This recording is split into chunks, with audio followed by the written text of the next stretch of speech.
నేను మీకు మొన్న వీడియోలో కష్టాలు నష్టాలు చెప్తా అన్నా కదా. ఫస్ట్ మీకు కష్టాలు చెప్తాను. కష్టాలు అనగానే నేనేదో నిర్ణయాలు వచ్చేసి బిజినెస్ చేసి కష్టాల గురించి చెప్తున్నా అనుకోకండి. దీని వెనక 7 సంవత్సరాల కష్టం ఉంది. అంటే 2019లోనే నేను ఈ బిజినెస్ అనేది స్టార్ట్ చేసిన దగ్గర నుంచి ఎన్ని కష్టాలంటే చాలా సార్లు వదిలేద్దాము ఈ బీస్, నాకు సెట్ అవ్వదేమో, ఇంకా చాలు అని చెప్పేసి చాలాసార్లు అనుకున్నాను.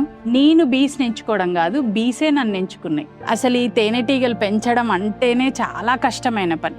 అందులో ఆడవాళ్ళు చేయడం అనేది ఇంకా కష్టం. ఎందుకంటే నైట్ టైమ్స్ ట్రావెల్ చేయాలి, తెల్లారుజామున బాక్సులు పెట్టాలి, వర్కర్ లేనప్పుడు మీరే మోసుకోవాలి, తేనె తీసుకోవాలి. ఫస్ట్ అసలు మాకు బీ కీపింగ్ అంటే ఏంటి, బీస్ని ఎట్లా పెంచాలి, బాక్సుల్ని ఎట్లా మైగ్రేట్ చేసుకోవాలి, ఇదే చూసుకున్నాం మేము ప్రతిసారి కూడా. బాక్సులు బీస్ అనే తప్ప తేనె అనేది మాకు లీస్ట్ ప్రియారిటీ. ఇంకోటి ఏంటి అంటే ఈ తేనెటీగలు అనేసరికి నార్మల్గా ఏ జంతువుకైనా కూడా ఒక డాక్టర్ అనేటోడు ఉంటాడు, కానీ ఈ తేనెటీగల దగ్గరకు వచ్చేసరికి మనమే డాక్టర్ లెక్క అయిపోవాలి. అంటే ఆ బీస్కి లోపల ఏం జరుగుతుందో అవి చెప్పలేవు, మనమే వాటిని చెక్ చేసుకోవాలి.